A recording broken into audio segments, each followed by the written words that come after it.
Ladies and gentlemen, first of all, I cordially welcome you to the Kremlin at the ceremonial presentation of letters of credence. Our meeting is taking place at the very beginning of the new year, when we all make plans for the future and, of course, want to hope that difficulties and adversities, mutual grievances, and conflicts will remain in the past.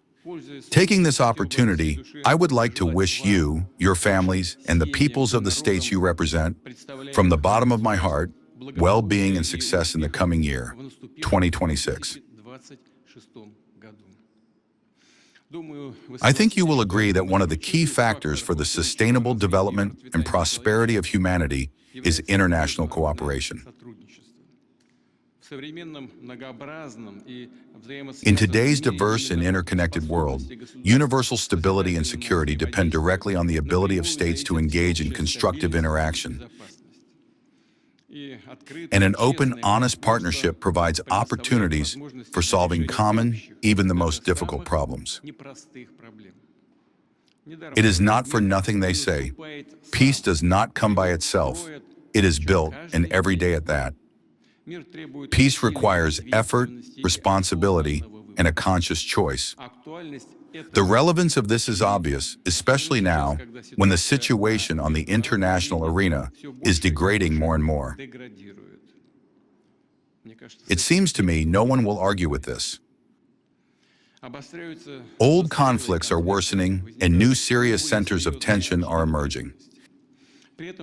At the same time, diplomacy, the search for consensus, and compromise solutions are increasingly being replaced by unilateral and, moreover, very dangerous actions. And instead of a dialogue between states, there is the monologue of those who, by the right of the strong, consider it permissible to dictate their will, lecture on life, and give orders. Dozens of countries in the world suffer from disrespect for their sovereign rights, from chaos and lawlessness, and do not possess the strength and resources to stand up for themselves.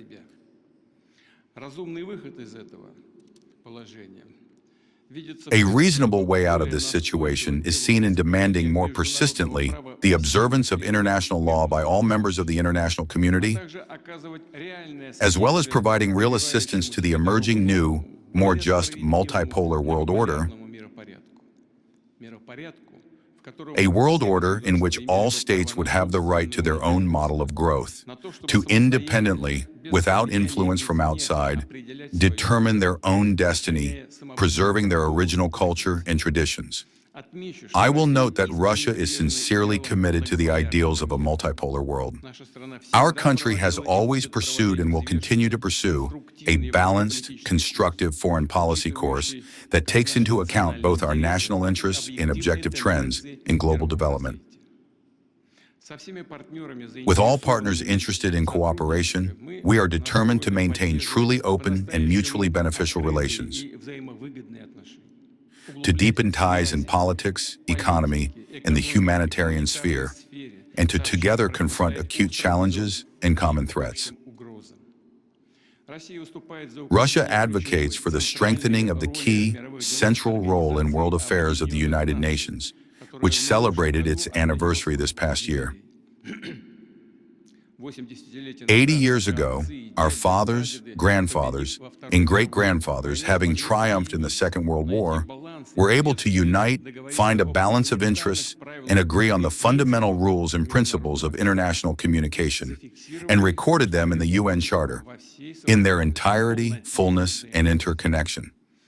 The imperatives of this foundational document, such as equality, respect for sovereignty, non-interference in internal affairs, and the resolution of disputes through dialogue, are now more in demand than ever. And most importantly, it is necessary to proceed from the fact that security must be truly comprehensive, which means equal and indivisible, and it cannot be ensured for some at the expense of the security of others. This principle is recorded in foundational international legal documents. Disregard for this basic, vitally important principle has never led to anything good and will not lead to it. This was clearly shown by the crisis around Ukraine, which became a direct consequence of the long-standing ignoring of the just interests of Russia and the purposeful course toward creating threats to our security, toward the advancement of the NATO bloc to Russian borders, contrary to public promises given to us. I want to emphasize this. Contrary to public promises given to us. I will remind you that Russia has repeatedly come forward with initiatives to build a new, reliable, and just architecture of European and global security. We offered options and rational solutions that could suit everyone in America, Europe, Asia, throughout the whole world. We believe that it would be worth returning to their substantive discussion in order to consolidate those conditions on which a peaceful settlement of the conflict in Ukraine can be achieved, and the sooner, the better.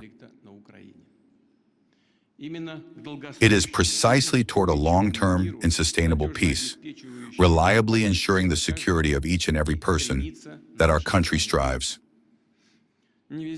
Not everywhere, including in Kyiv and the capital supporting it, are they ready for this. But we hope that the realization of such a necessity will come sooner or later. As long as this is not the case, Russia will continue to consistently achieve the goals set before it. At the same time, I will emphasize once again and ask you to take into account in your activities that Russia is always open to building equal and mutually beneficial relations with all international partners in the name of universal prosperity, well-being, and development. Ladies and gentlemen, present at today's ceremony are the ambassadors of 32 states, each of which is an active member of the UN and makes its contribution to solving the urgent problems of the global agenda. Many of you represent countries that are strategic partners and allies of Russia, with whom we are united by bonds of friendship, cooperation, and mutual support, and with whom we actively work together within the framework of major international and regional structures. I am sure the ambassador of Brazil will agree that our two states, standing at the origins of the creation of BRICS, are consistent, like-minded partners regarding the formation of a truly just, multipolar world order. The cooperation between Russia and Brazil is developing progressively and is being filled with new mutually beneficial projects in various fields. As is known, just yesterday I spoke with President Lula da Silva by telephone. This conversation confirmed our shared view on global and regional processes. This conversation further confirmed that in many ways the views coincide or are very close. I will note that truly strong and friendly relations link Russia with the Republic of Cuba. We have always provided and continue to provide help and assistance to our Cuban friends. We are in solidarity with their determination to defend their sovereignty and independence with all their might. The Russian-Cuban alliance has been tested by time and is based on the sincere mutual sympathies of the peoples of the two countries. Together, we are implementing projects vital for the Cuban economy in energy, metallurgy, transport infrastructure, and medicine, and we are expanding cultural and humanitarian exchanges. I will emphasize that Russia has long had close and constructive relationships and interaction with many countries of Latin America. We have always treated the states of this region with great respect as equal and independent partners. This fully applies to the countries represented here, Colombia, Peru, and Uruguay. We believe that we have every opportunity for a qualitative buildup of trade investment and commercial ties, and cooperation in the fields of healthcare and pharmaceuticals, education, and personnel training. In the same spirit of partnership and trust, Russia is determined to further strengthen interaction with the states of the Middle East and North Africa. One of the key roles in this region is played by Egypt, which is friendly to Russia in relations with which are built on the basis of the Treaty on Comprehensive Strategic Cooperation. Our countries are implementing large-scale joint projects, including the construction of the El Dabaa nuclear power plant and the creation of a Russian industrial zone in the Suez Canal area. In a month, it will be 100 years since the establishment of diplomatic relations with Saudi Arabia. The bilateral partnership is successfully expanding and is comprehensive in nature. Close coordination has been established in the OPEC Plus format, which effectively contributes to maintaining the stability of the global oil market. We welcome the Kingdom's decision to act as a guest country at the upcoming St. Petersburg International Economic Forum in June. It is also important that Saudi Arabia plans to host the international music competition Intervision, revived at the initiative of our country. Ties with Lebanon and Iraq are traditionally developing in a mutually respectful and positive key. Our country invariably stands for supporting the unity, sovereignty, and independence of these states and against external interference in their internal affairs. We interact closely with Pakistan, a full participant in the Shanghai Cooperation Organization, the largest regional structure in terms of its economic, technological, and human potential. And Russian-Pakistani relations are truly mutually beneficial. Afghanistan is an observer state at the SCO. Russian-Afghan cooperation has recently acquired noticeable dynamics. This was facilitated by the decision made by Russia last year on the official recognition of the new authorities of the country. We are sincerely interested in Afghanistan being a united, independent, and peaceful state, free from war, terrorism, and drug trafficking. Our interaction with Sri Lanka, Bangladesh, and the Republic of Maldives is progressing quite effectively. We are successfully developing contacts in such traditional sectors as tourism, fishing, agriculture, and energy. We are determined to build up cooperation in other spheres of mutual interest as well.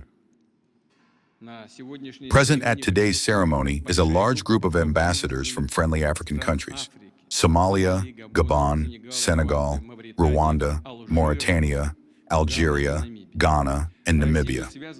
Russia is linked with all states of the continent by relations of genuine partnership, support, and mutual assistance. The foundations of these relations were laid back in the times of the African people's struggle for freedom and independence. Our country made a significant contribution to the liberation of African countries from colonial oppression, to the establishment of their statehood, to the development of national economies, the social sphere, and to the training and equipping of armed forces. And we are invariably focused on expanding mutual political, economic, and humanitarian contacts. We continue to provide help and assistance to Africans in their pursuit of development and active participation in international affairs. All these issues were discussed in detail at the Russia-Africa summits in Sochi and St. Petersburg, and at the meeting of the Russia-Africa Partnership Forum at the level of foreign ministers held a month ago in Cairo. We are beginning to work on holding the next third Russia-Africa summit this year. Unfortunately, the positive capital in our interaction with the Republic of Korea has been largely squandered. Yet previously, by adhering to pragmatic approaches, our countries achieved truly good results in the fields of trade and business. We count on the restoration of relations with the Republic. With each of the European states represented here, Slovenia, France, the Czech Republic, Portugal, Norway, Sweden, Austria, Switzerland, and Italy, our relations have deep historical roots and are full of examples of mutually beneficial partnership and mutually enriching cultural cooperation. The current state of bilateral ties of the mentioned countries with Russia leaves much to be desired. Dialogue and contacts, not at all through our fault, I want to emphasize this, have been reduced to a minimum both along the lines of official as well as business and public circles. Interaction on key international and regional issues has been frozen. One wants to believe that over time, the situation will nonetheless change, and our states will return to normal, constructive communication based on the principles of respect for national interests and consideration of legitimate security concerns. Russia was and remains committed to precisely such approaches and is ready for the restoration of the level of relations necessary for us. In general, as has been noted more than once, we are open to mutually beneficial cooperation with all countries without exception. And naturally, we are interested in ensuring that the activity of each of the ambassadors present here is as productive as possible. You can be sure, ladies and gentlemen, that all useful undertakings proposed by you will receive support from the Russian leadership, executive authorities, entrepreneurs, and civil society. Allow me to wish you success and all the very best in your work. Thank you for your attention.